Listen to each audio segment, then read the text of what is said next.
Collaboration Office proudly present ESL IPB International Summer Course Batch 6 2022. Reducing Carbon Footprints, Lessons Learned for Post-COVID-19 World. First of all, let us pray and praise to Allah Subhanahu wa Ta'ala who has been giving us guidance, happiness, healthy, and mercy so we can attend and participate in this event. Now we are going to listen to Indonesia Raya, our national anthem, and followed by Hymne IPB.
Ladies and gentlemen, during 14th to 30th of November 2022, the ESL department will be organizing the Online International Summer Course Program 2022, which will be the 6th batch of our regular summer course program. I would like to use this opportunity to introduce the head of ESL department, Dr. Insinyur Ahyar Ismail. and our Deputy Head, Dr. Meti Ekayani. And in this beautiful moment, I would like to say welcome to our keynote speakers, Professor Emil Salim, MA, PhD, which already here with us, Alhamdulillah. Insinyur Basuki Cahaya Purnama, President Commissioner of PT Pertamina, and Dr. Honoris Causa Ridwan Kamil, ST, MUD, Governor of West Java, Vice Rector of Cooperation and Information System, Professor Dr. Insinyur Dodi Ridho Nur Rahmat, Master of Science in Forestry, Professors, Deans, Vice Deans, and Head of Departments of IPB University, and welcome to all summer course participants, distinguished academics, professionals, students, and guests. In the middle of pandemic situation, by the grace of Allah Subhanahu wa Ta'ala and full support from institution, we are managed to attract 243 successful participants from totally 9 countries: Australia, Bangladesh, Malaysia, Nigeria, Pakistan, Germany, United Kingdom, United States of America, and of course from Indonesia. The local participants come from 27 universities: Universitas Indonesia, Universitas Negeri Jakarta, Universitas Pajajaran, Bakri University, Indonesia International Institute for Life Science, UPN Veteran, UIN, Universitas Islam Negeri, and some other university in Java Island, and Universitas Sumatera Utara, Universitas Lampung, Universitas Andalas, Universitas Jambi, all in Sumatera, and also Universitas Hasanuddin dan Universitas Sulawesi Barat in Sulawesi, and also Universitas Udayana in Bali. Yeah, it sounds like a very diverse youth camp. And not only students, our participants also come from professionals and researchers. Ladies and gentlemen, before we proceed our program, please kindly allow me deliver the structure of today's event. First, welcoming speech by Vice Rector of Cooperation and Information System, Professor Dr. Insinyur Dodi Ridho Nur Rahmat. And then we will meet the invited speakers through a music video, followed by first keynote speech by Professor Emil Salim, and then the second keynote speech by Insinyur Basuki Cahaya Purnama. Then Dr. Ridwan Kamil will deliver the last keynote speech. But before that, we will have a special tribute to all speakers and participants, a singing and a piano performance. After Kang Emil keynote speech, the ESL IPB Summer Course Batch 6 participants will perform a special music video. So don't miss it. Followed by our head of department, Dr. Ahyar Ismail. He will deliver a welcoming speech for all participants and also for all keynote speakers. Then we will have a photo session and of course closing the ceremony. But after closing the ceremony, please, all summer course participants, please stay still, because after closing the ceremony, and then we will have a 5-minute breaks, and then you will have to join us again to listen to briefing for the whole summer course program. Okay. Now, ladies and gentlemen, we would like to invite the Vice Rector of Cooperation and Information System, Professor Dr. Insinyur Dodi Ridho Nur Rahmat. Professor Dodi. Thank you, Bu Melanie. Assalamualaikum warahmatullahi wabarakatuh. Good afternoon, Honorable the Governor of West Java, Dr. Honoris Causa Ridwan Kamil, Honorable President Commissioner of PT Pertamina, Insinyur Basuki Cahaya Purnama, Honorable Professor Emil Salim, former Minister of Environment, and I think Professor Emil Salim also the fathers of environmentalists in Indonesia, the Honorable Dean of the Faculty of Economics and Management, IPB University, on the representative of the Dean, the Honorable Head of Resource and Environmental Economics Department, IPB University, Dr. Ahyar Ismail. Ladies and gentlemen, it is my great honor to greet all of you and to extend my warmest welcome, especially to distinguished invited keynote speakers and all participants in the opening session of ESL summer courses on reducing carbon footprints, lessons learned from for post-COVID-19 world. The summer course is organized by Resource and Environmental Economics Department, Faculty of Economics and Management, IPB University Bogor. Congratulations for the head of the department, Dr. Ahyar Ismail, the Dean, Professor Dr. Nunung Nuryantono, and all of the steering and organizing committees. Ladies and gentlemen, every year, IPB University presents various events of international summer courses, conferences, and seminars which focus on emphasizing on myriad options of scientific fields. One of them is ESL summer course, which will take place from today, 14th of November to 30 of November 2022.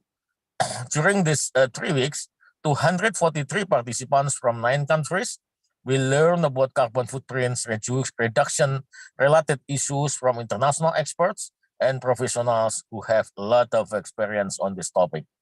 Ladies and gentlemen, since COVID-19 has been declared as a global pandemic by WHO on 11th of March 2020, the spread of COVID-19 is continuing to present enormous challenges worldwide, affecting individuals, communities, health services, and economies. At the same time, the outbreak of COVID-19 has affected the environment, especially on carbon emission. Many studies have shown that the COVID-19 pandemic reduced carbon emission in 2020. Forced confinement has an important impact on global carbon emission changes. Today, we are relying on curbing the pandemic, combined with the gradual resumption of economic and social activities. Meanwhile, the world is in the middle of another crisis, the climate change emergency. As an academic society, we understand that the climate change is one of the most pressing sustainability problems of our generation. IMF predicted that carbon emission will rebound by 5.8% all over the world in 2021. Therefore, how to prevent possible carbon emission rebound after COVID-19 is quite a matter of importance. A choice should be made in guiding the economic recovery from COVID-19. Either societies continue high carbon pathways that present considerable risk to health and development, or they seek low carbon socioeconomic pathways to invest differently for the long term to protect and promote human health and to enhance the prospects for recovery compatible with the commitments in the Paris Climate Agreement. Therefore, health and sustainability should be central to the economic response following the pandemic, which should be designed to improve the resilience of societies to cope with new shocks in an uncertain future. Considering the importance of working toward mitigating the impact of climate change, governments, private sectors, researchers, students, and individuals should reduce the carbon footprints within the possible boundaries. In this regard, I do hope this summer course will provide not only academic improvement on the topic of reducing carbon footprint, but also team working and leadership skills, international leadership, and increased cultural awareness to all participants. Ladies and gentlemen, on behalf of IPB University, I would like to express my sincere gratitude to all participants, distinguished speakers, and especially for the organizing committee who have been working hard to organize this event. I would like to end my opening remark by saying Bismillahirrahmanirrahim, the SL summer course on reducing carbon footprints, lesson learned for post-COVID-19 world officially open. I hope the summer program will be successful and enjoyable program. Thank you very much. Good afternoon. Assalamualaikum warahmatullahi wabarakatuh. Waalaikumsalam warahmatullahi wabarakatuh. Thank you so much, Prof. Dodi, for a very inspiring speech. We give applause for Prof. Dodi. Thank you.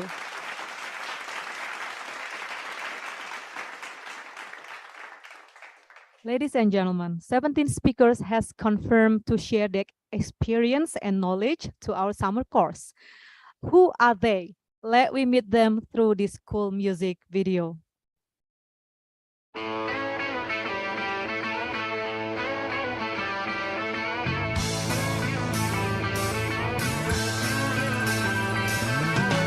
No one told you life was gonna be this way. Your job's a joke, you broke, your love life's the away. It's like you're always stuck in second gear, when it hasn't been your day, your week, your month, or even your year. But I'll be there for you when the rain starts to fall. I'll be there for you like I've been there before. I'll be there for you 'cause you're there for me too. You're still in bed at 10 and work again at 8. You burned your breakfast so far, things are going great. Your mother warned you there'd be days like these, but she didn't tell you when the world was brought you down to your knees. That I'll be there for you when the rain starts to fall. I'll be there for you like I've been there before. I'll be there for you 'cause you're there for me too.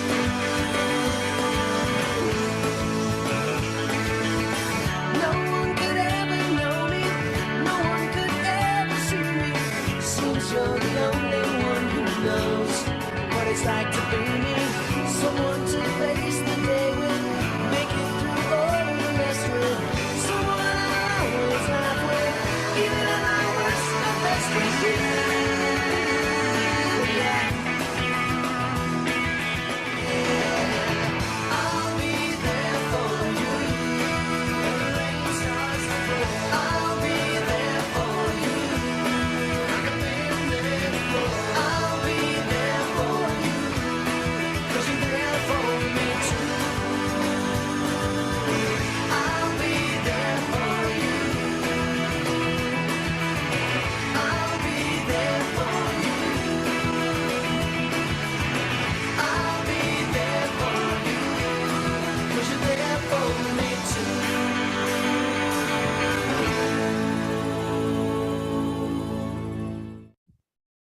Ladies and gentlemen, now we are ready to listen to our distinguished keynote speakers. Our first keynote speaker is Professor Emil Salim. Waktunya. Oke. Prof. Emil Salim. Ya. Apa kabar Pak Emil? Bisa mulai? Yeah, before your speech, Pak Emil, please kindly allow me to read your short bio, just brief bio, Pak Emil. Prof. Emil Salim was born in Lahat, Sumatera, South Sumatra, Indonesia, 8th of June 1930. So Pak Emil Salim this year is 93 years old ya, Pak Emil ya, Masya Ya. Allah, luar biasa. He is an Indonesian economist and former politician, and his uncle Haji Agus Salim was one of the founding fathers of the Republic of Indonesia. And Professor Emil Salim graduated from the Faculty of Economics of University of Indonesia and also obtained a PhD in economics from the University of California, Berkeley. And Professor Emil Salim also was in the top position of the country, including various posts of top ministers in Indonesia. And also Pak Emil Salim now is the chair the Foundation for Sustainable Development and the Kehati Foundation. Prof. Emil, time and place are yours. Dear friends, first, thanks for the invitation.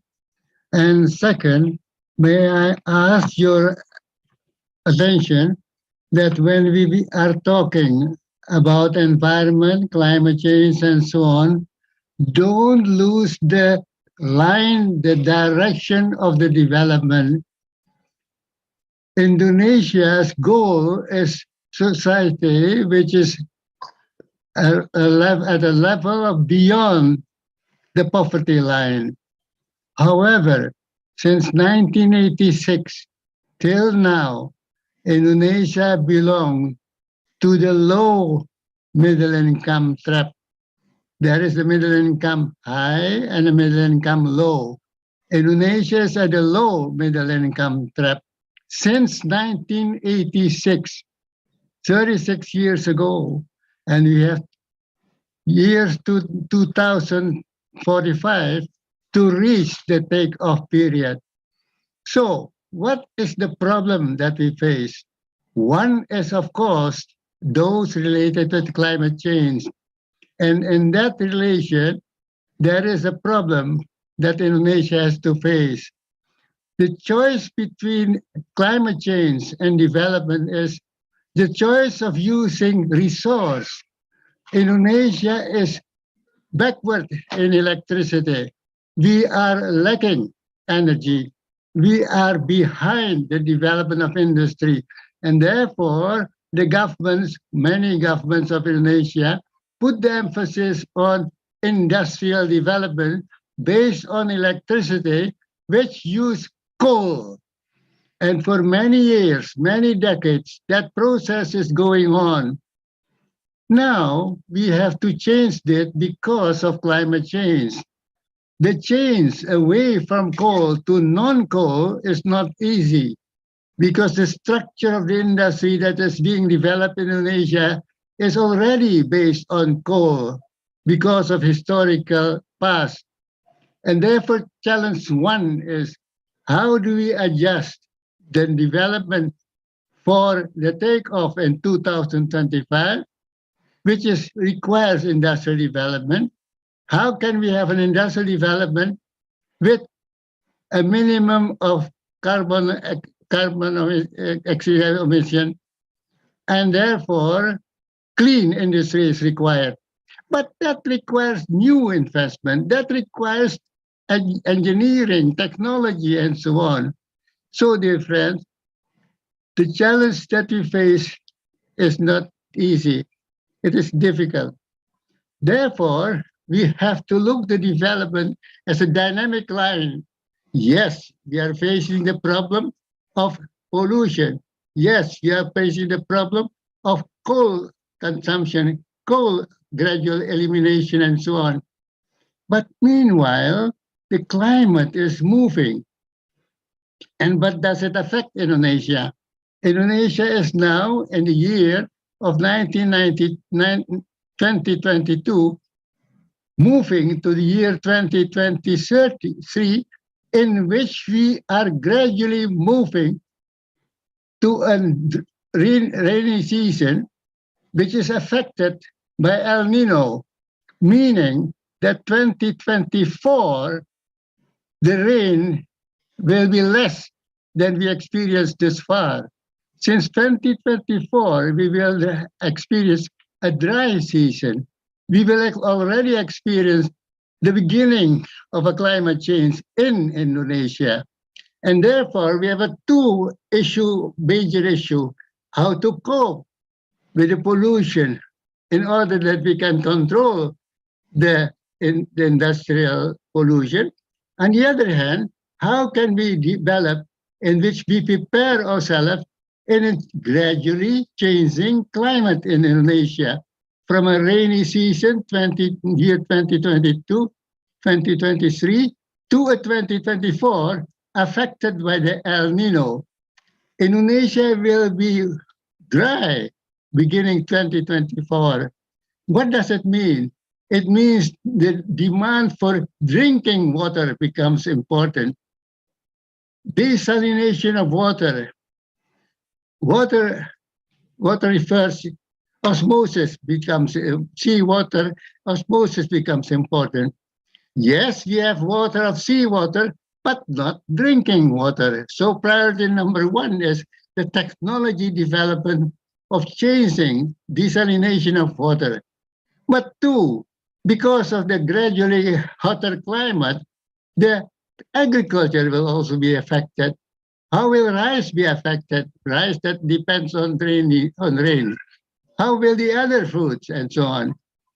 Dear friends, what I'm telling is that Indonesia is facing a challenge of years to come, which is not easy.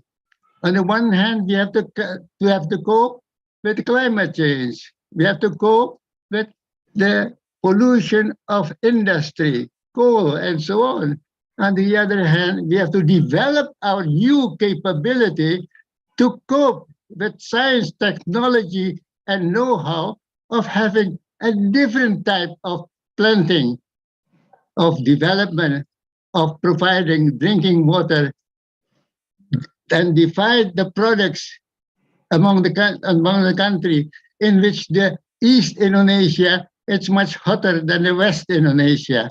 So a lot of homework has to do, and therefore it is important that in the development, that in the discussion of climate change, net zero sum, carbon emission, and so on, that we keep in mind that we have to do with the development change from one type of economy to the other type of economy, from a normal rain, dry season economy to a dry economy.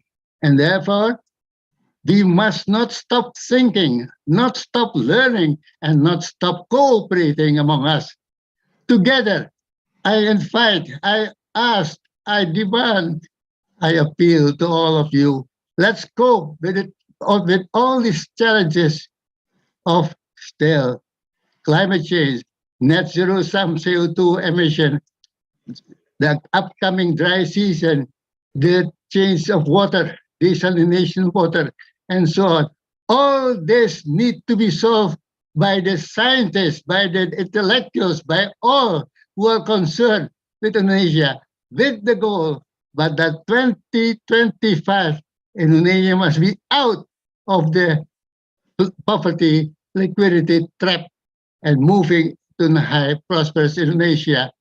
May God bless you. Thank you.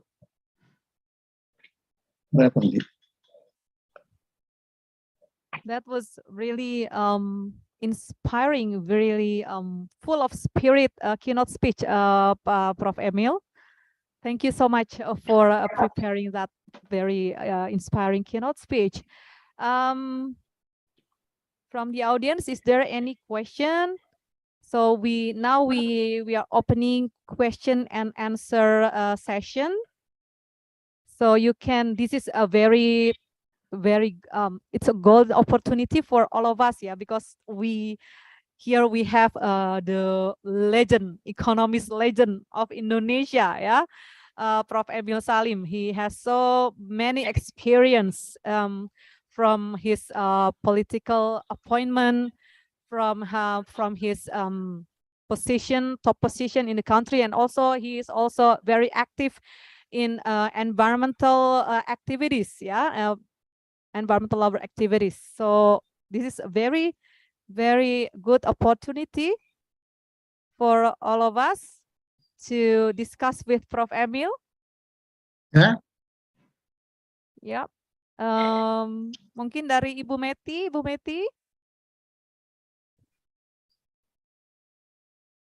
atau Mbak Putri. Mbak Putri, do you have any question? Oke, Bu Mai. Halo. Ya. Oke, Prof. Emil. Halo. Ya. Yeah. Thank you, Ibu Meti. Yeah, I have a question, Prof. Emil.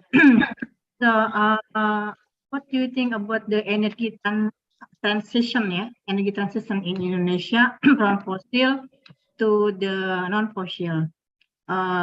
Could we reach it or no? Because no, we depend. No, our energy still depend on the fossil energy. So what happen in the future? Is it possible for us to 100% we only use the non-fossil energy, or should we have the mix between fossil and non-fossil energy? Thank you, Prof. Thank you, Bu Meti, for the nice question. Yeah, Prof. Emil? Yeah.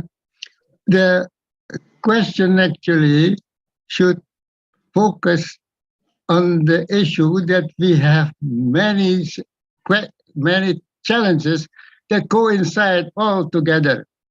Of course, one is the climate change. The implication is that our CO2, which is rather high, should be reduced. And that means coal should be reduced in the consumption. But that affects the development of electricity. And that will influence the rate of growth of the development. And how can we then solve the problem of out of the low income trap?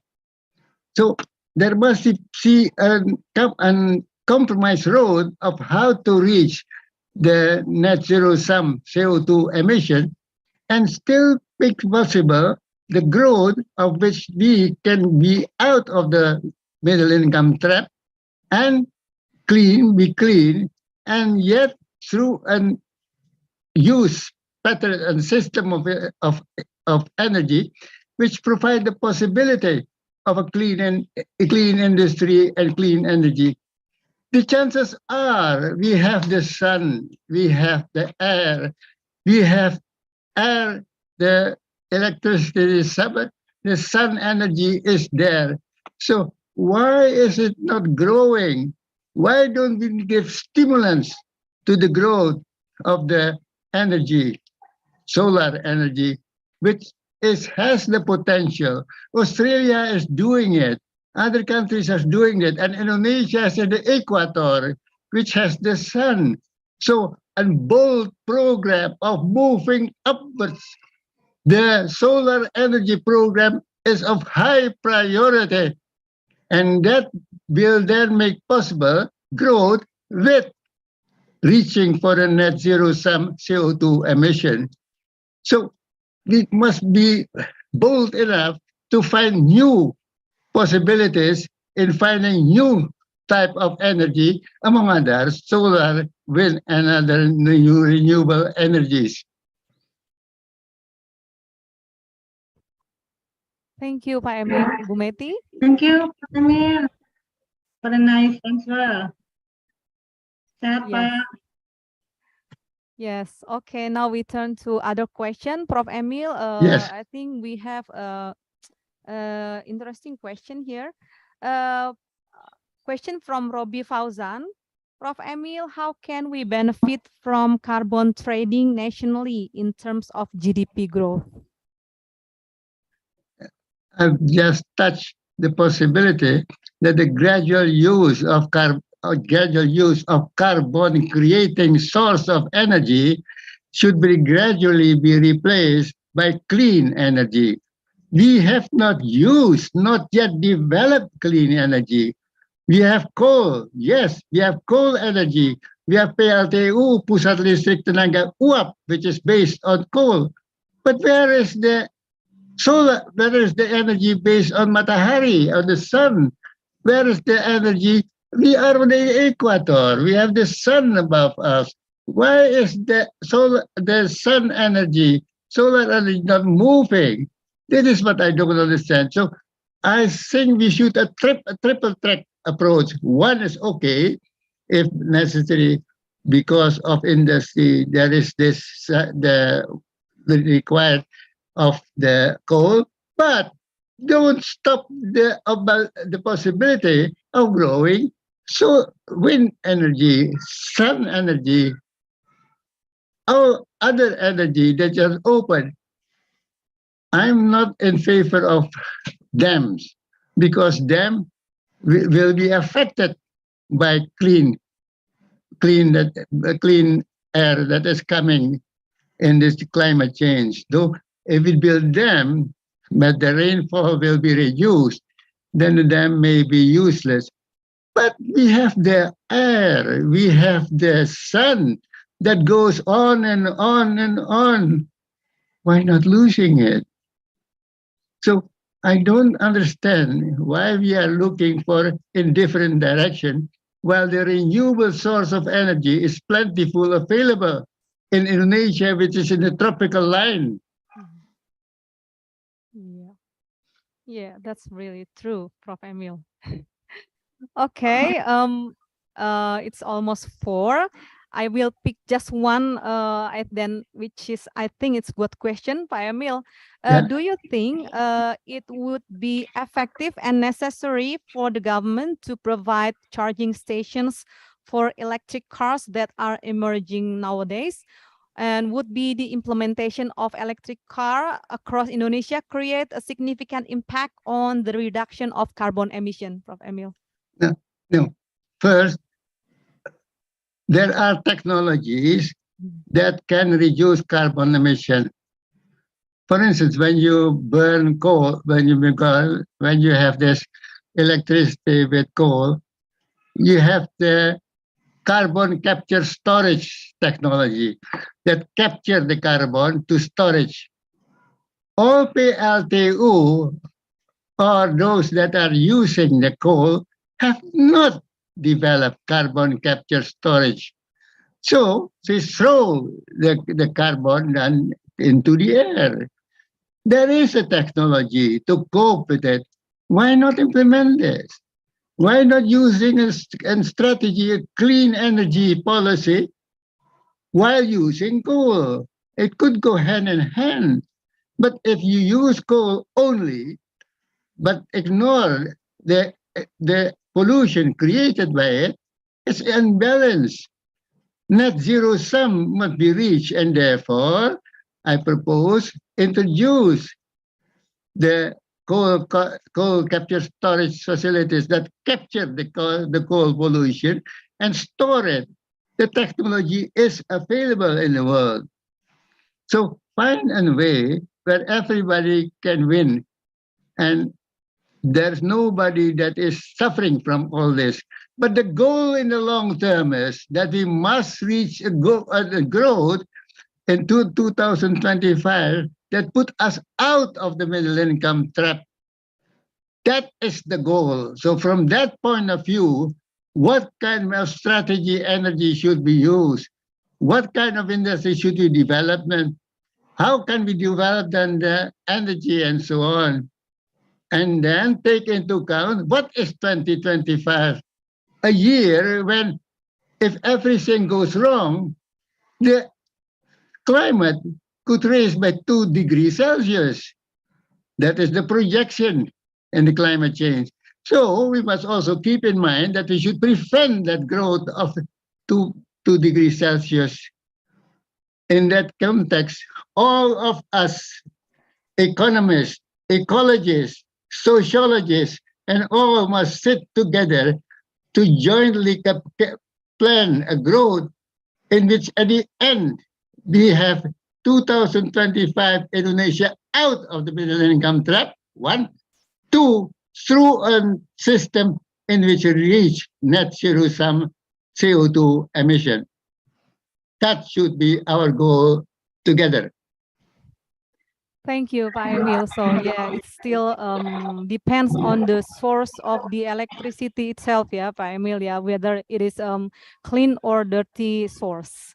Thank you again, Pak Emil, for your session today. It's very inspiring for all of us. Of course, once again, let's give very big applause for Professor Emil Salim. Thank you.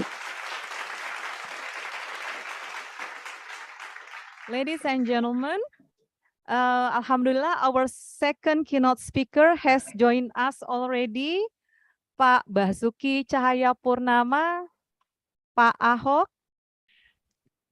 Ya, selamat sore Ibu. Good Selamat afternoon. sore, Pak All the Ahok. participants. How are you, Pak Honorable, Ahok? yang penting ini nih, sebelum Pak Prof. Emil, apa kabar Prof. Emil?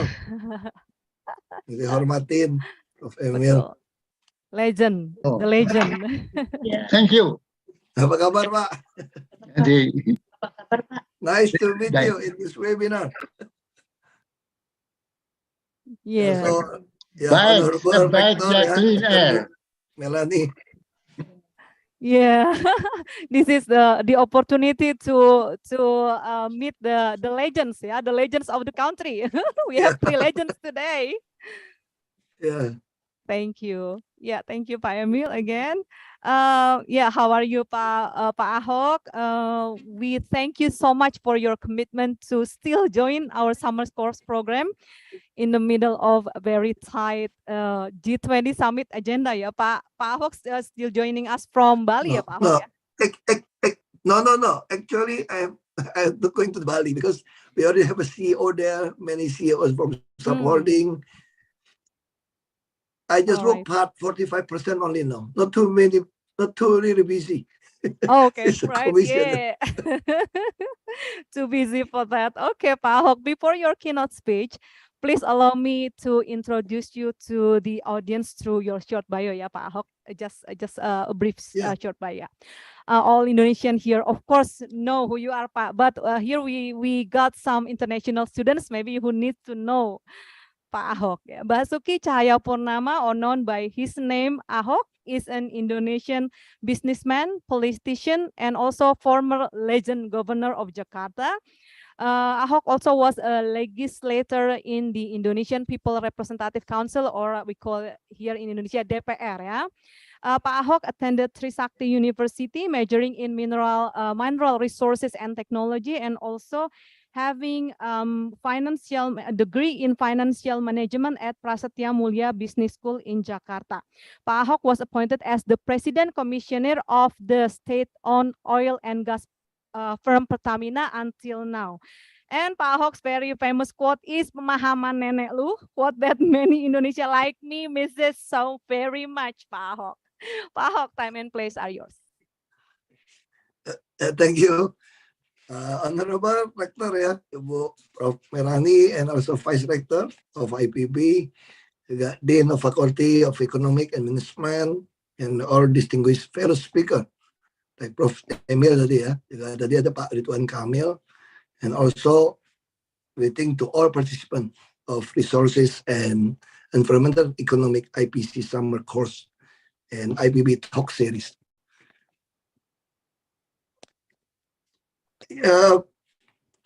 I think I have to tell the truth about the future of fossil fuel energy. I heard from Prof. Emil.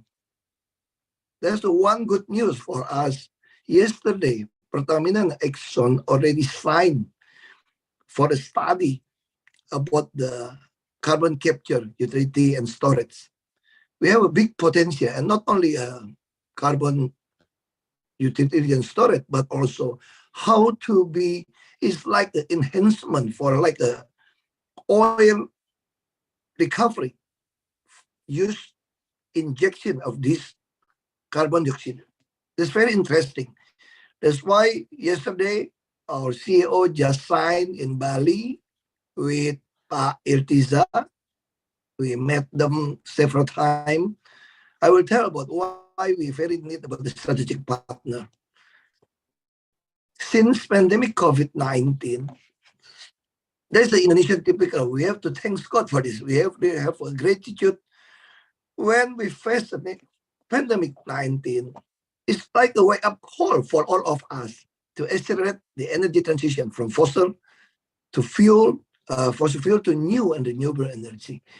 And suddenly we become familiar to have a webinar like this, use a Zoom, and we also very fast to develop, use a digital signature, digital disposition, everything we made it digital very fast. And I believe no one to oppose this idea about the digitization. The same like today, when we could not avoid the fact we still need fossil energy, but everybody realized we need zero emission for our.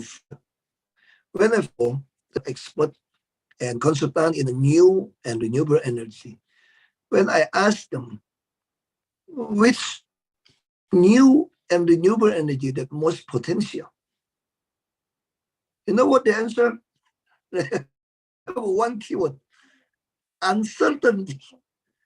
For me, that's the one keyword, uncertainty. They could not give me a direct answer. That's why I always said to our management that in facing this transition energy, Pertamina must first think out of the box. Second, you have to leave the old ways of doing business. You know what the old ways of doing business in Pertamina? I fear for 3 years, there is like, you know, I don't know if I call it a chauvinism. This is too wet word. It's not good. They just fear, I don't want to have a strategic partner. Many times I suggest them, you have to have a strategic partner in this uncertainty, how to mitigate the risk.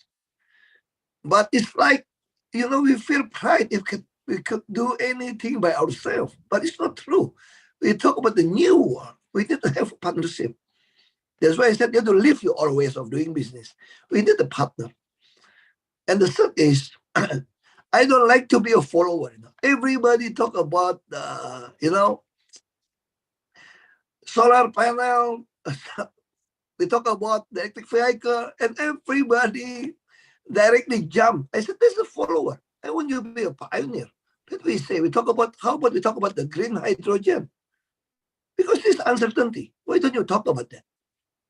The fourth is, I said, I already shared before, you have to find strategic partner to share gain, the mitigation risk, to get the knowledge, technology, and human resources.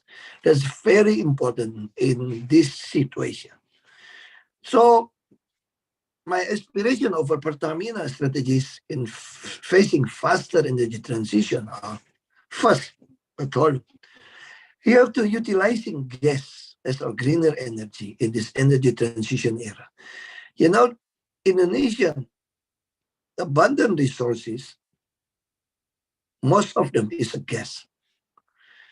We must be able to take benefit on this gas momentum.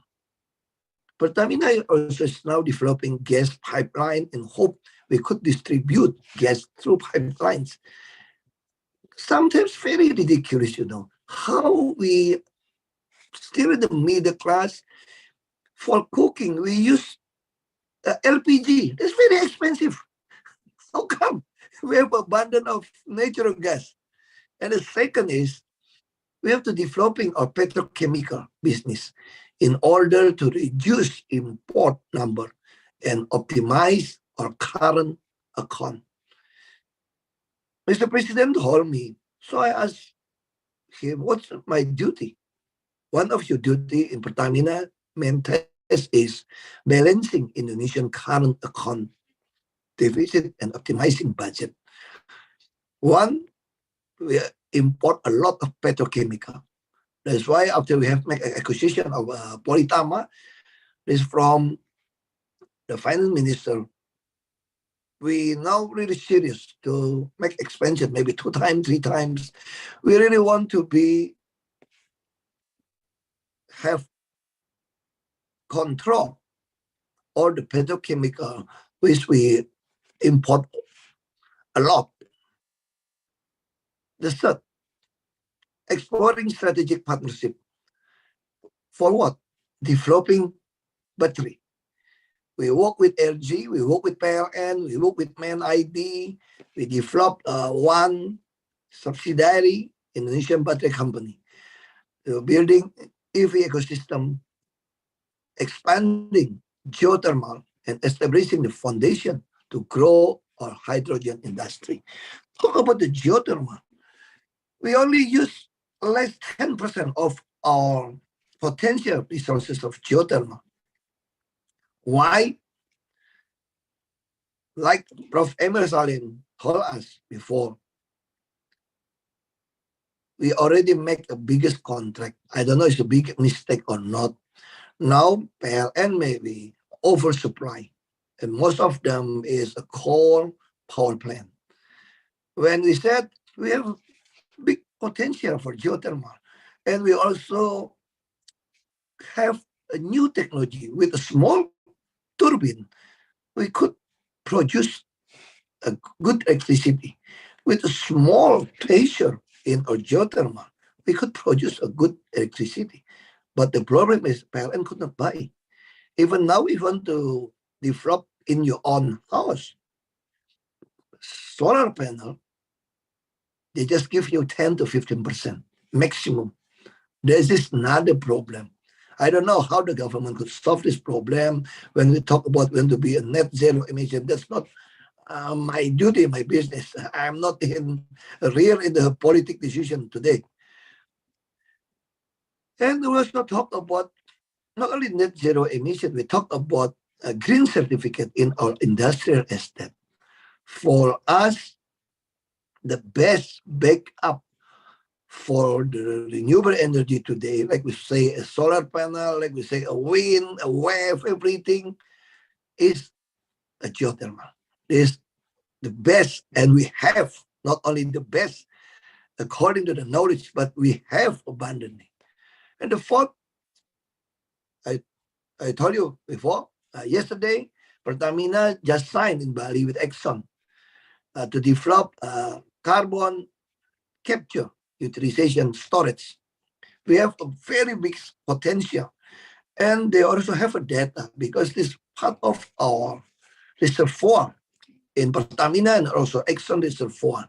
That's why we could make this a biggest opportunity. Possibility of carbon trading between countries. I don't know, maybe the next future when you drive your combustible engine, they will have, it's like how, maybe it's like a machine to capture the carbon dioxide that came out from your car or your motorcycle. I don't know. I don't know exactly how to do that. I am not the real technology man, but I just think about the future.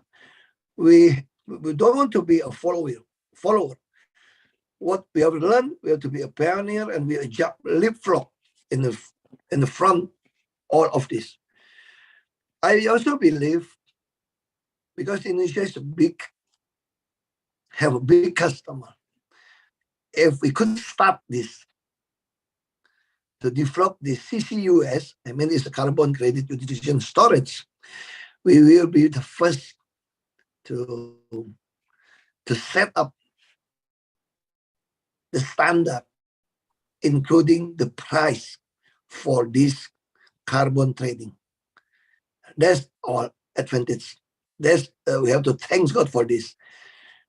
Now we have an opportunity to lead in the price for this carbon trading. That's why, as closing, so during this transition energy era, we have to believe, because no one can give us the exact direction on which the new and renewable energy would be booming and profitable in the future. That's why first we have to find out which one we have this potential. That's why in this transition, we use a gas. For the backup, we use a geothermal. And how about the green hydrogen will be the future? Because now, still expensive. Nobody knows about this. But we have to do this. That's why the second, the most important to develop this, we have to make a reformation. I said sometimes revolution of mindset. We need to collaborate and develop strategic and the beneficial partnership. Because as an investor that I met in Singapore said, the funding on new and renewable energy business initiative is unlimited. That will be our comparative advantage for this country. That's come for me only. We talk about 10 minutes only. They said. We have maybe question and answer more interesting. Prof. Melanie. Your 20 minutes, Pak Ahok, for I could not hear your voice. It's very, Prof. Melanie.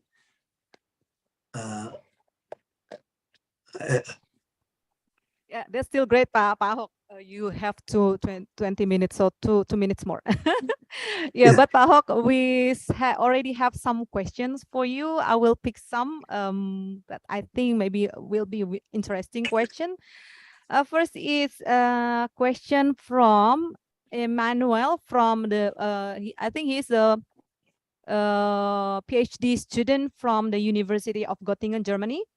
Pak Ahok, Indonesia has several potential alternative biomass materials for renewable energy, such as palm kernel shells, biodiesel of oil palm, use cooking oil and wood pellet, but there are challenges to ensure that the quantity of those, why my mouse doesn't work, okay.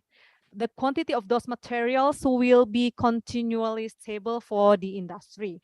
Do you think the domestic market obligation for alternative renewable energy could be one of the strategies to guarantee the availability for industry, or it might be better to impose a higher export tax for the raw material? Oh, quite a long question for the raw material of renewable energy. Thank you. Yes, Pak Ahok. First, use cooking oil, just forget it. It's not easy. I work in KFC, KFC, Kentucky Fried Chicken is a big branches of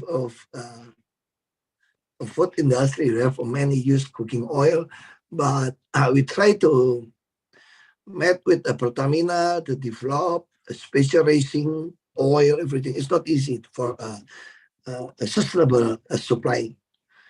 But talk about the palm kernel shell. Palm is one of the best. Now we also have this biomass. The biggest problem is not about supply for this biomass. Our biggest problem, PLN could not buy. And hello, that's another problem. I don't want to elaborate more about this PLN situation. I think you already know what happened. Only that. This is one of the best biomass. Even in the Belitung, when I was region of Bupati, I have one investor to develop this power plant. Use a palm. It's like itu apa ya? Cangkang ya. Not the called cangkang from the palm, and they could do that.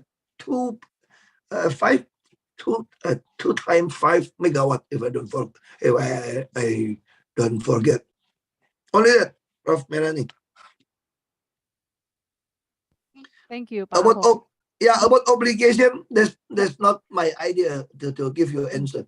I don't like to have a domestic market obligation, I think sometimes it's good, but sometimes it's not good too.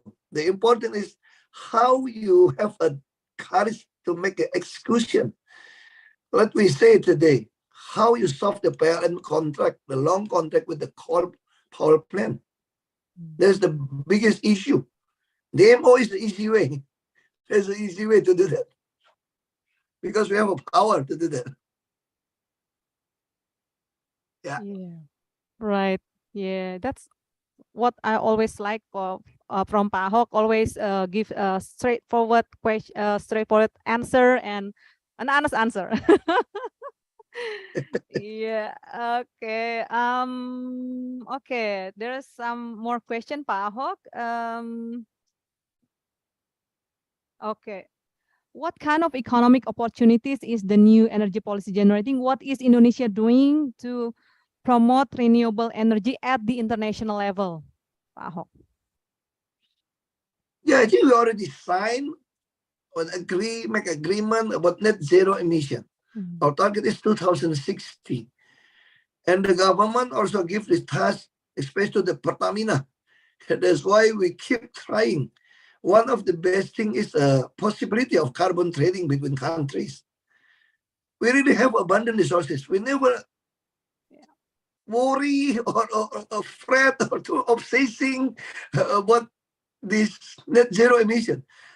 I also believe most of the developed country like Europe, America, especially Europe, there's small population. It's easy to talk, but not easy to implement about the net zero emission. And for us, Indonesia is more have an opportunity to do this. That's why I said I talked to the management. I lead the meeting also with the Exxon management. I talk with them. I want to be a leader in this renewable energy in Indonesia. Who put the first step first, we will lead everything because this uncertainty. That's why I don't want all of you to be a follower. Just step. Just for me, it's better you made the wrong decision than you do nothing and make the decision. In this uncertainty world, you have to dare to make decision, but calculated this decision. That's what I always push them like that. I don't know they're happy or not happy. I don't care about that. This is my duty. I said, I just do. Right. Right. Thank you, Pak Ahok. Hello. Yeah, it's okay. I heard. I could hear. Okay. Yeah. Pak Ahok, one question from, I don't know, I can't see his name here. Is there a plan for Pertamina to fully support charging stations for electric car, Pak Ahok? This is another problem for us,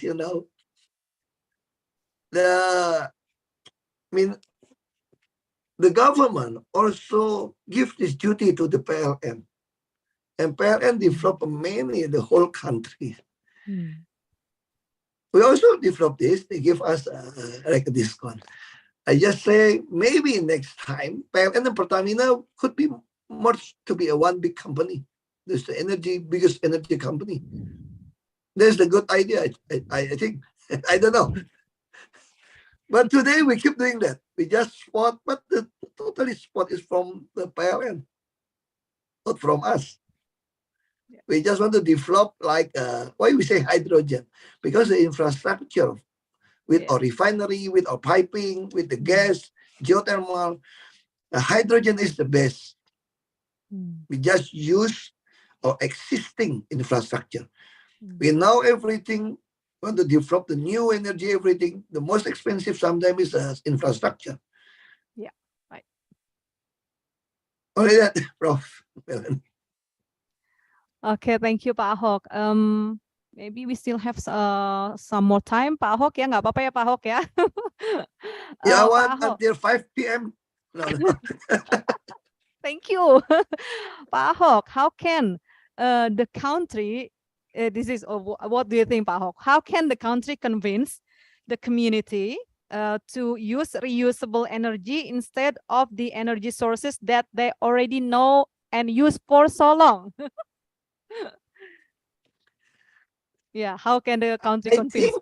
think, today our country maybe, I don't know exactly the number, maybe 120 million, the middle class, who don't want to become the lower class again. Now our middle class, smart and have the purchasing power, they do everything. Don't let them going down become the lower income. That's why this is a good advantage, a good news for us. So how to change them?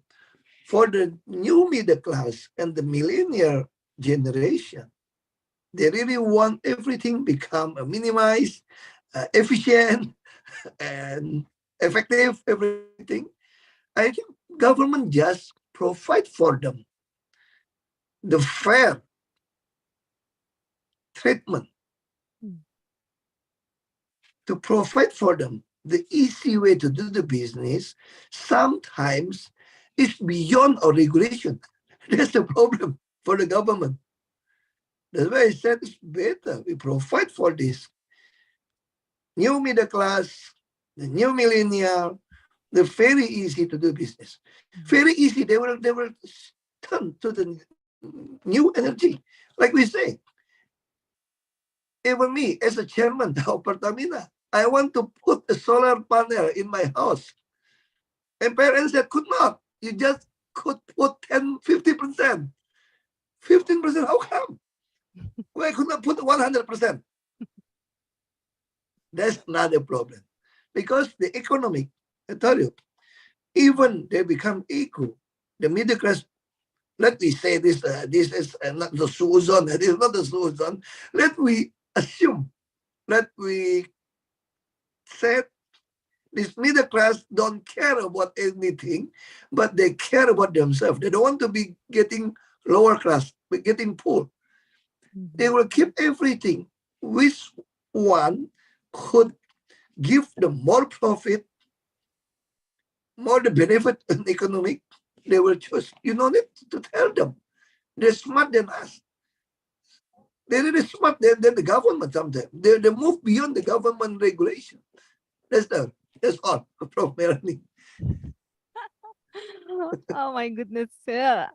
Pak Ahok, one more question, Pak Ahok, and this is a quite interesting question, which I also want to know. Maybe this represents many Indonesian, Pak Ahok. Question from Pak Hari Priyadi. Pak Ahok, will you come back to political life to support renewable energy? I am already in the position because of the politic life. If I'm not a politic family from Pak Jokowi or also PDI Perjuangan, I believe I never be a chairman of Pertamina. That's why now in my position as a chairman of Pertamina, I will keep work as hard as I could, you know, because some people said you could not join again if elected directly from the people position. You could not join. You will make a disharmony, everything. I think this is stupid thinking like that. But I just accept it. It's okay. That's why in my position like this, I enjoy my position. We really we developed one subsidiary. We call it Pertamina International, PPI they call it, the Power, Pertamina Power International. This is our sub-holding for renewable and new energy. And the CEO of this PT PPI, Pak Dani, very busy in Bali, many sign. But I said, I don't want just MOU. I don't want just a sign. I really want you accomplish this as the execution. I make every week, we keep watching this agreement. I don't like just MOU. MOU is like a celebration, you know, took a picture. It's like because it's like a pencitraan, you know. I really don't like that. I really want you to do it. That's what I could do. I don't know if they like me or not. I just feel happy I could do at least in this transition energy era. I have a position to get involved and have a power to force them to do this. Sometimes I will feel it a bit frustrated too, you know, because I'm in a fifth rank power. The first is the president, the second is Menko Luhut, the third is SDM, Pak Arifin, minister, and also Eric, and the fourth is our CEO, Bu Nika, and I become the fifth rank to make a decision to go, but it's okay. At least I still in the number 5, not become nobody. Only that for spot this renewable energy, because this is our future. This is our next generation future, our children and our grandchildren future. That's why we have to really make the right decision. We don't want to ruin our generation, the next generation, because we made the wrong decision and we left behind again in energy. You know, when talk about the oil and gas, yeah, I could say it's okay because we just maybe not yet independent when the colonial found the resources for oil and gas. But for this renewable energy, we already stand as an independent country. We could make our own decision. That's what makes me enthusiastic. Right. Yeah. Thank you so much, Pak Ahok. Yeah, still in politics, right? Pak Ahok at least at the fifth at the layer, yeah. I For the still hold decision yeah. the party card, you know, PD Right. Perjuangan. I was Yeah. one of the member. Right, of course, yeah. Okay, thank you so much, Pak Ahok, for Yeah, we have my Pak pleasure. yeah, we have Pak Ahok berkenan ya for becoming the regular keynote speech ya because it's really inspiring, really, you know, always straightforward like that. Yeah, we love that Pak Ahok like that. Okay. Okay, big applause of course for Pak Ahok, teman-teman semua.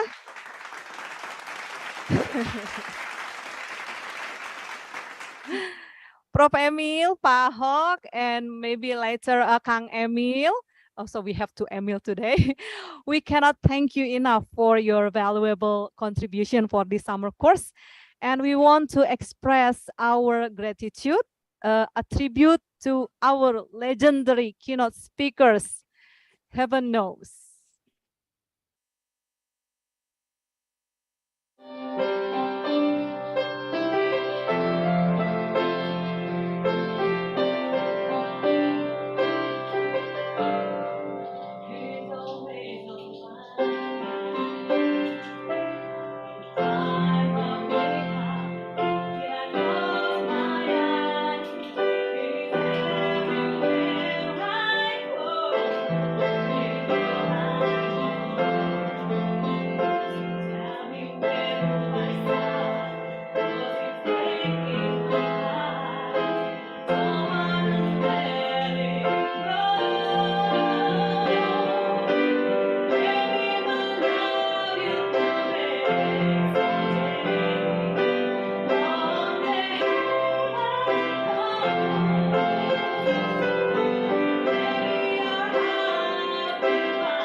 Yeah, that was a very humble performance. Pak Ahok just recorded in my house without mic because I don't have mic, and also only recorded by my ART.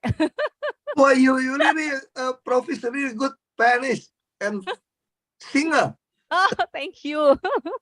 Yeah, You know, I that- just learned play piano for this Oh. last 6 months. Oh, It's really? very difficult to Wow. learn play piano and sing the same time singing. Oh, okay. Wow. We want to see your performance then next summer course, Pak Ahok. You know, at least my teacher told me if you look at the physical of Pa Ahok, it's like is the road could not play piano. When you show him Ah. play piano, it's very soft and smooth. Oh, okay. Yeah. So we want to see that. All right. Because sing Yeah. together, you play piano, I sing. Okay. Yeah. Maybe. Yeah. No. Maybe someday, yeah, maybe. I learned sing in the Mako Brimob, you know, in detention. Oh, I could not sing before. Okay. That's why I Oh. said we always use as the right perspective to face everything in our life. All right. I learned 162 songs maybe from the police. Before I could not sing. I like a Defton. Now I not only sing, some song I could play is the piano. Oh, okay. Yeah. This is good. Okay. That's why I always use the right perspective to Mm. see everything in this life. Oh, okay. Yeah, that's interesting. Yeah, Pak Ahok, yeah, so many experience from your life, yeah, for our life. Yeah, we never know. Yeah, we never know what will happen. Blah blah blah. That's interesting. Yeah, maybe we will invite Pak Ahok maybe to have concert here in our Wisuda building, Pak Ahok. in Oh, I Jalan could Raya. not. That will be interesting. Even nervous, could not play anything. No, you won't. All right. Okay. Thank Hey, you again, Pak I Ahok. can leave, yeah. Thank Yeah. you all Yes, the Pak Ahok. Thank you so participants. much. Thank See you in the you. next time. Thank See you. you, Pak Ahok. Thank See you. you. Bye. Bye. Okay. While we still waiting for Pak Ridwan Kamil to come, maybe now we are ready to invite. I would like to invite the head of ESL department, Pak Ahyar Ismail, Dr. Insinyur Ahyar Ismail. Pak Ahyar. Yeah. Yeah, Pak Yes. Ahyar, yeah, we would like to invite you to deliver the welcoming speech for the participants and also for the keynote speakers that already give us great keynote speech. Yes, Pak Ahyar. Okay. Thank you very much, Dr. Melanie. Bismillahirrahmanirrahim. Assalamualaikum warahmatullahi wabarakatuh. Good Waalaikumsalam. afternoon, everyone. The Excellencies, our Vice Rector of IPB University, Professor Dodi Ridwanur Rahmat, and the Honorable all of the keynote speakers, Your Excellencies, student, faculty, and team of the ESL International Summer School, ESL Summer Course participant, ladies and gentlemen, it is my great pleasure to welcome you to the Department of Resource and Environmental Economic, Faculty of Economic and Management, IPB University, and to the ESL International Summer Course. Now, it is my honor to announce the opening of the 6th ESL International Summer Course 2022, the title of which is Reducing Carbon Footprint, Lesson Learned for Post-COVID-19 World. And this ESL International Summer Course 2022 is the 6th summer course held by ESL from IPB University. This year we have about 230 participants. Yeah, I think Dr. Melanie from 9 countries: USA, UK, Germany, Bangladesh, yeah, Pakistan, Malaysia, Nigeria, and of course from Indonesia.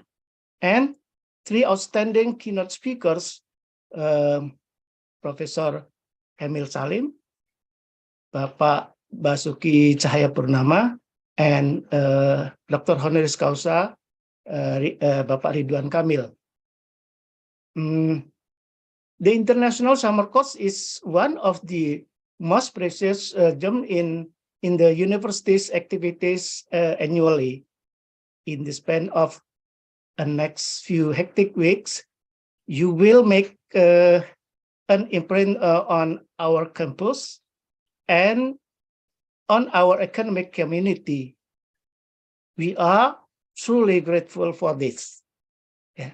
So, by coming here, you are helping us to build and develop our department, faculty, and university, building it into one that is truly international and pluralistic in regard to language, culture, and views. Well, I hope that your spirit motivates all of you during the weeks of ESL International Summer Course 2022. You are most welcome here. And I want to say, come rain or shine, I hope that when you finish your course, you will have great and memorable experiences. And of course, you are welcome back to ESL department. The last It's been an honor for the Department of ESL to be among such proficient and great lecturer, student, and the summer course committee. Thank you all for being here today in our great summer course program. And of course, thank you very much and special thank you for Dr. Melanie Buisten-Sorhi as a leader, a coordinator, this summer course activity. Appreciation for you. Thank you very much. Wassalamualaikum warahmatullahi wabarakatuh. Waalaikumsalam warahmatullahi wabarakatuh. Thank you so much, Pak Ahyar, for always fully support for our summer course program. Big applause for Pak Ahyar, please, ladies and Thank gentlemen. you.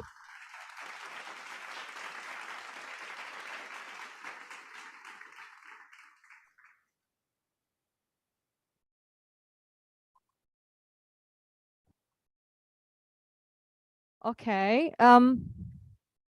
Yeah, why it's dark there? I don't know. Okay, ladies and gentlemen, our last keynote speaker is the one and only Dr. Ridwan Kamil, Governor of West Java. But unfortunately, last minute, Kang Emil can't join this summer course opening ceremony because he's still in Bali for a very tight schedule of G20 summit. Yep, Kang Emil. But Kang Emil managed to record a video for us, and we will play the video, the keynote speech in video of Kang Emil. But let me read his short bio first. Muhammad Ridwan Kamil, born 4 October 1971, is an Indonesian architect and politician who is the 15th governor of West Java, the most populous province of Indonesia. He was also the mayor of Bandung, the capital of West Java, from 2013 to 2018. As an architect, he designed iconic structures in Indonesia and other countries in Asia with his urban architectural firm. Yeah, he has an architectural firm, and lectured at the Department of Architecture, Bandung Institute of Technology. Kang Emil spent almost his entire life in Bandung, where he went to public schools and studied architecture at Indonesia's leading state engineering school, the Bandung Institute of Technology, or ITB. After obtaining his college degree, he went to the United States to apprentice at architectural firms before winning a scholarship in 1999 to study at the College of Environmental Design, University of California, Berkeley. So still one alma mater, yeah, same alma mater with Prof. Emil Salim, yeah, this duo Emil, yeah, from University of California, Berkeley, or we call Mafia Berkeley. Kang Emil also obtained a Dr. Honoris Causa in Public Administration degree from Dong-A University in 2019, and for his role in developing dynamic governance system for West Java province. And also, Kang Emil, we Indonesian knows this that Kang Emil also have made some cameo appearance in several TV and movie productions. Yeah. Okay, this is the video of keynote speech from Kang Emil of our Ridwan Kamil, governor of West Java. Good evening, all the students. My name is Ridwan Kamil. I'm the governor of West Java. Excellency Rector of Institut Pertanian Bogor, Professor Dr. Arif Satria, and all the keynote speaker, Professor Dr. Emil Salim, Insinyur Basuki Cahayapurnama, and also Ibu Moderator Melanie Buiten-Sorhi. First of all, I would like to apologize for not physically in the location due to my assignment for supporting the G20 event in Bali.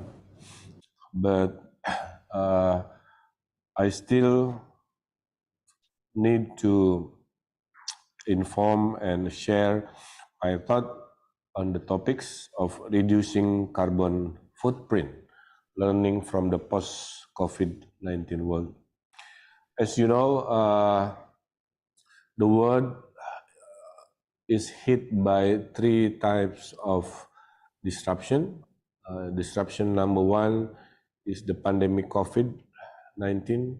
Disruption number 2 is digital disruption 4.0. And the third disruption is global warming disruption. Every time we have disruption, it means the way we do things will change. The survivor is the one who can make adaptation to the new lifestyle or the new world. The 3 disruptions that hit at the same time, public health, digital, and global warming, now must become the new paradigm, the new norm for young generations such yourself. Therefore, I would like to share how we handle and how we respond to these 3 disruptions. When it comes to post-COVID-19, now we have so many concerns. Namely, we are now increasing the quality of public health infrastructures. We are building 30 to 40 more hospitals. We are building 500 to 1,000 more primary clinics. We are now in the era of telemedicine. We are building the vaccine industry in West Java just to be prepared for the next pandemic. We are moving also to work from home, work from anywhere kind of lifestyle because it was forced during COVID. After COVID, some of the occupations, jobs still remain relevant, working from home, for example. By the digital revolution, as we know, during pandemic COVID, there are 3 types of economy that survive, increase in comparison to other economy that went down. Number 1 is the food economy, number 2 is digital economy, and number 3 is healthcare economy. In digital economy, West Java is transforming everything in digital, from e-government, from education, from rural production, is now using digital. As a governor, I have 2 areas in digital management. Number 1, if it comes to urban, we are doing what we call smart city. When it comes to rural, we call it digital village. So in rural, I'm happy to report to you, almost 100% area of West Java is now internet accessible, Wi-Fi accessible. Every village we equip with village digital center where people can sell their product online or through e-commerce. We now using IoT, Internet of Things, to feed the fish, to water the plant, and to find the sea fish, also using application of Fish Finder and many things. And by doing this also, we now creating with Institut Pertanian Bogor University, the IPB, the concept of millennial farmers, where young generation of urban citizens returning to rural, working as a farmers using digital technology, making urban income and sell it to the world using the e-commerce. So live in the rural, making urban income and connected to global business is now become the new future, the new adaptation for our young generation after post-COVID economy. And number 3, responding to disruption is responding to what we call of green economy. West Java producing electric vehicle, biggest in the country. We're exporting to the world. We're making EV battery here. The central government also assigned West Java to be the model for circular economy. recycling plastic back to plastic, recycling municipal waste becoming energy. We are now also installing the biggest solar panel floating on the water, biggest in ASEAN, happening to be also in West Java, and many things related to what we call it a green economy and green energy. So in the future, if you are now adapting and responding to new lifestyle, to pandemic, to digital revolution, and also to global warming disruption, then you become a successful individuals, ready to take over the world, ready to embrace the new norm of the world, because by having new adaptation ability, then you can becoming the survivor for the future. So ladies and gentlemen, as a governor of 50 million people, now we are ready to take Indonesia to the next level. If we survive the pandemic, if we are doing okay with economy, digital, and we are doing okay responding to green economy, 2045, Indonesia would be the number 4 biggest economy in the world. So I'm hoping you guys can come back in 2045, come back to Indonesia, where all my speech here will be materialized, realized, because of the strategy that we are doing now, that will be harvested in 2045, where Indonesia become the 4th largest economy in the world. So I think that will be my opening speech. As a leader, the leader is a person who make decision. So every day I make a decision to myself, to my family, and to my people. And becoming a leader, people now have a new definition. An individual who make decision also knows the vision, understand the visions, show the vision, and also walking the vision. We have to walk the talk also. Thank you very much, and please enjoy your summer course at IPB, and hopefully you will gain many knowledge, understanding about the situation that you are having for today and for tomorrow. Terima kasih, thank you very much, enjoy the conversation.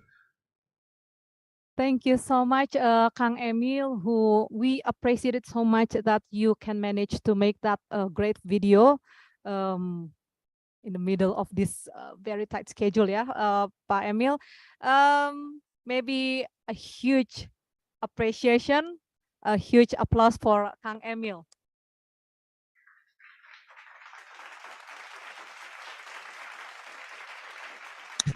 I'm sorry, participants, because that was a video from Pak Emil, Kang Emil, so we can't ask him question because he's not here. But anyway, maybe next time we can have Pak Emil synchronously, to give us another inspiring keynote speech in our next summer course program. All right, ladies and gentlemen,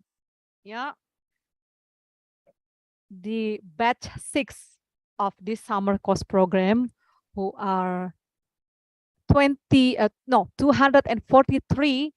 We have 243 participants. They already make this special performance, only in one day. I asked them to submit video, short video, and then we make it in a full music video. It's My Life, Bon Jovi cover. Come on, let's enjoy them.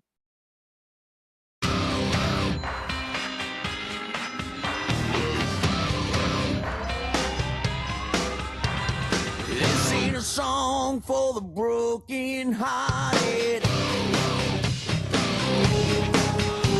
A silent prayer for faith departed. I ain't gonna be just a face in the crowd. shout it out loud. It's my life, it's now or never. I ain't gonna live forever. I just wanna live my life. It's my life. My heart is like an open highway. Like Franklin said, I did it my way. I just wanna live my life. It's my life.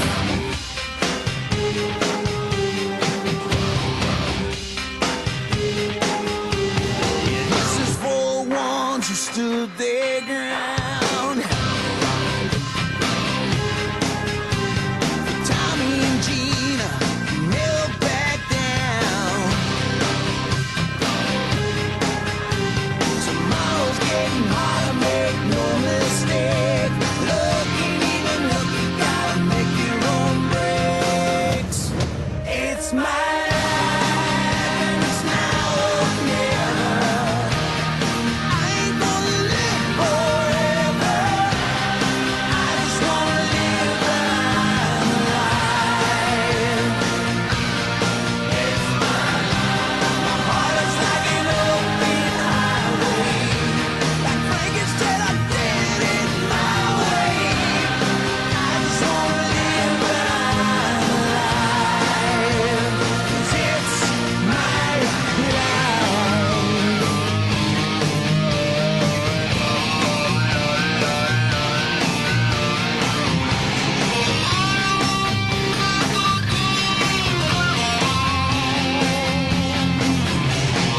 Never stand tall when they're calling you out. Don't bend, don't break, baby, don't back down. It's my life, and it's now or never. 'Cause I ain't gonna live forever. I just wanna live my life. It's my life. My heart is like an open highway. Like Franklin said, I did it my way. I just wanna live my life. It's my life. Well, it's now or never. I ain't gonna live forever. I just wanna live my life.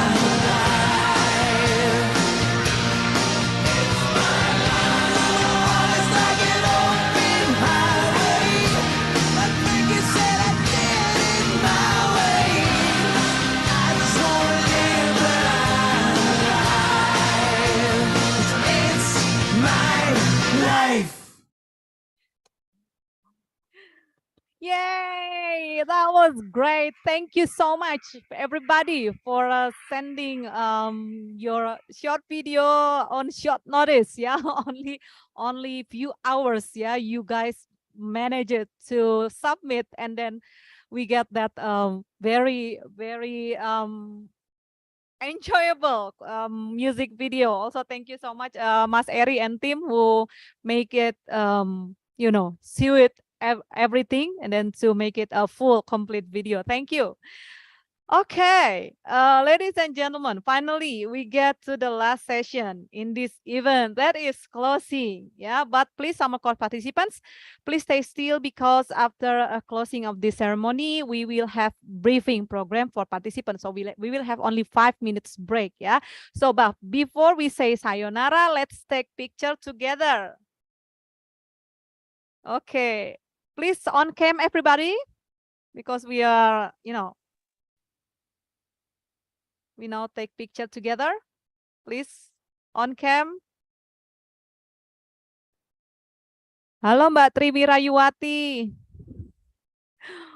My friend in Wageningen University. All right. Yeah. Please take picture, Mas Eri and Mas Arif. And Mas Didan.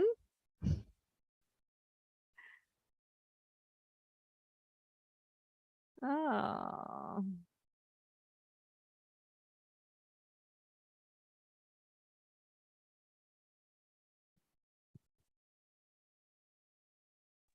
Okay, everyone, still smile.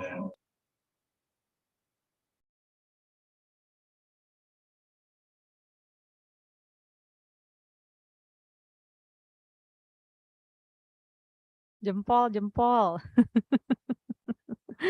All right.